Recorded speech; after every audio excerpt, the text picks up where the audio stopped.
Hi everybody, and thank you to Kelly and Kirsty and Mark for being able to speak with you today. It's a really important symposium and I'm really happy to see so many people gathered here today. This is obviously a matter of really significant importance to the local government sector and that's not just within the current quarantine area but across the state more broadly. I'd like to begin by acknowledging as well that we're meeting on the lands of the Whadjuk people and pay my respects to elders past and present. Unlike Vin and Dr. Kaur, I'm probably not going to be able to add too much to scientific understanding of the beetle, but I do want to give you some perspectives and reflections on local government's experience with the polyphagous shot-hole borer response to date and the sector's priorities in the period of transition to management and beyond, including research. So I thought I'd just start by putting polyphagous shot-hole borer in a bit of a broader context around what is happening to our urban tree canopy. Even without polyphagous shot-hole borer, loss of tree canopy cover and native vegetation is a significant issue for local governments, the community and the environment. We know that trees can cool local environments by up to 7 degrees, they reduce UV exposure by up to 75%, they reduce energy use, they improve people's mental and physical health, they provide flood protection and stormwater management, they sequester carbon, reduce air pollution and enhance biodiversity. However, in many areas of West Australia, in urban areas across the state, there's been a decline in canopy predominantly from development, including at the urban fringe and intensification of development in existing suburbs through infill. The latest tree canopy data for Perth and Peel shows that tree cover is at about 22%. And you'll note I've put an asterisk there. The latest data also includes rural and state forests in existing categories that were street blocks, roads and parks. So on the old measure, we're at about 16%. This loss is exacerbated by the impacts of climate change and increasing biosecurity threats. Local and state governments are working to protect and grow our urban forests through policy and statutory measures. WALGA has recently, in the last 18 months, developed a local planning policy for councils that they can use to regulate the removal of significant mature trees and investing millions in tree planting programs and in community education. So given these pressures and trends, it's critical that we work together to increase our urban tree canopy, including an effective management regime for polyphagous shot-hole borer, but also research and a long-term management regime that contains the pest. While this is important for our urban forest, of course, it's absolutely critical to protect our horticultural industries and native forests from polyphagous. So why is polyphagous shot-hole borer of such concern to local governments? Well, along with the reasons I've already stated, the quarantine area covers about 30 local government areas. Each of these local government areas has, to a varying degree, a really significant tree inventory, ranging from 1,000 to more than 100,000 trees per local government. And the more research we do, the more we know about how vulnerable many of those species are to polyphagous shot-hole borer. These trees are an important asset no matter how you value them. The City of Perth has about 16,000 trees. Many of these are mature trees in public spaces, and a conservative estimate of those is around $100 million. The town of Vincent has valued Hyde Park alone at around $9 million. These trees are also expensive to replace, if indeed you can replace them, noting that we're talking about mature trees and they're often in really constrained environments. Conservative estimates, and we have some good data on this, having administered the state government's urban greening grant program, is of around a minimum of $400 to over and above $4,000 per tree plus site costs. So given the benefits of trees I've already mentioned, tree loss obviously has a significant impact and a direct and indirect cost for tourism, for local economic activity, for reducing urban heat, UV exposure, health, energy, biodiversity. And while polyphagus has so far manifested itself in Western Australia as an amenity or a community pest, it poses an obvious and significant threat to the areas outside the quarantine area, to agriculture, to native forests and biodiversity.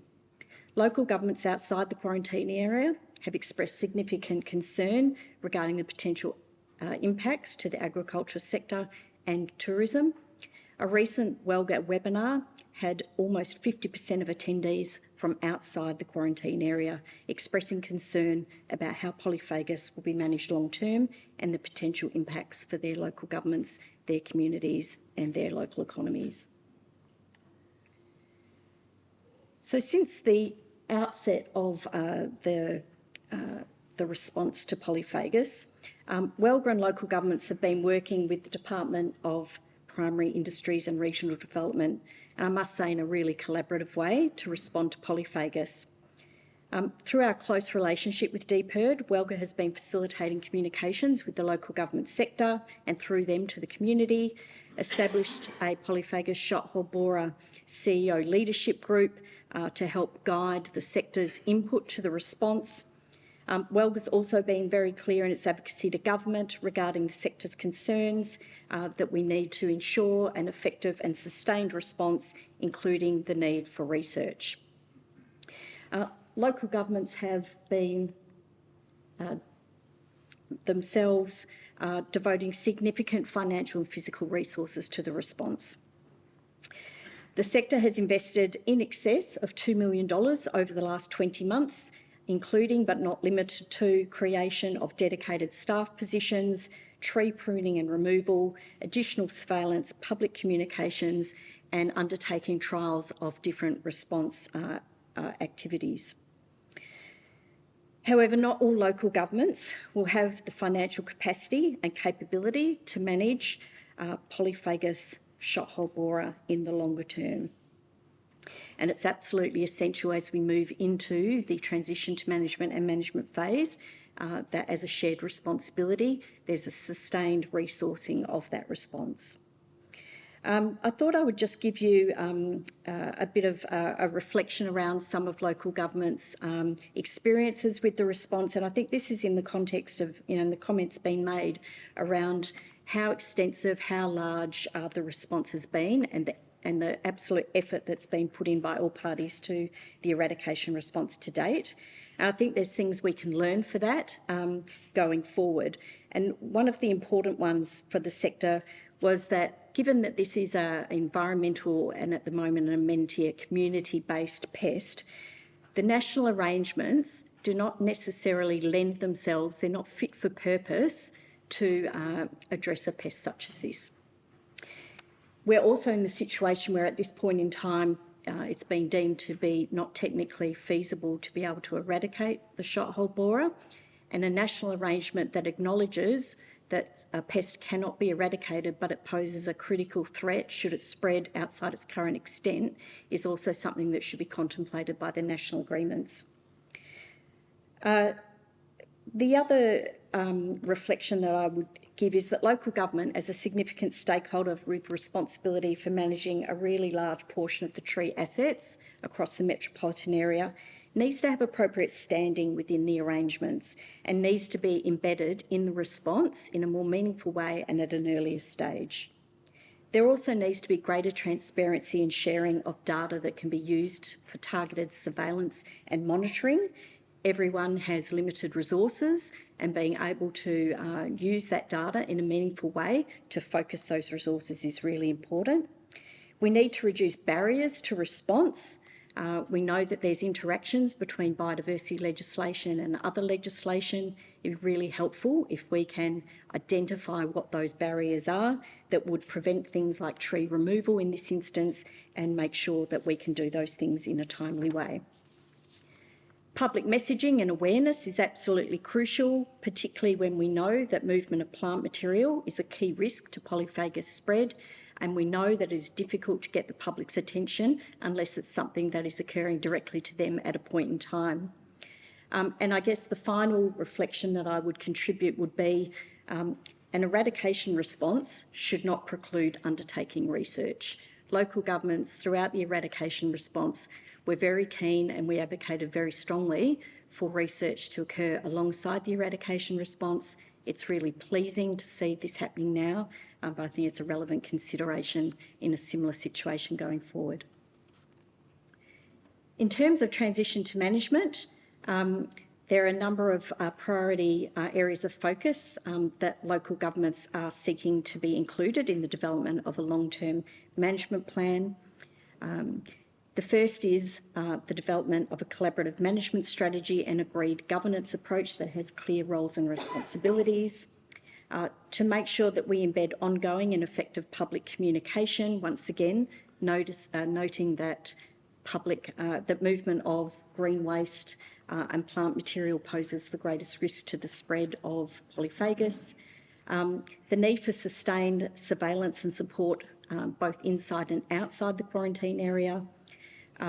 Ongoing funding for tree removal and management where that's warranted, noting that the cost of removing large mature trees where that is necessary is significant, whether that be for local governments or individual landholders or other significant land managers. And obviously, research is critical. In terms of research priorities, from a local government perspective, the main areas of focus that we're really keen to see pursued, and in saying this, a collaborative approach, local government it wants to be part of the research effort.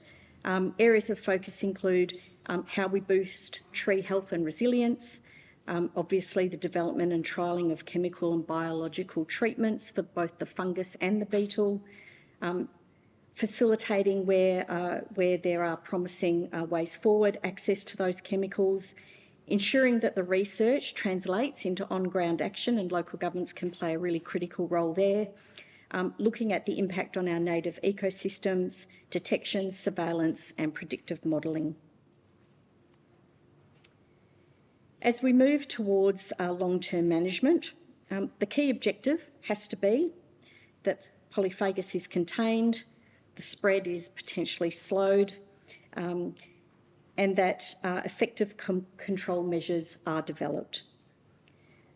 What does this mean in terms of priority areas of focus? Well, firstly, ongoing significant funding will be required to support these research efforts, and I acknowledge the allocation of funding for these projects. It's really welcomed by our sector.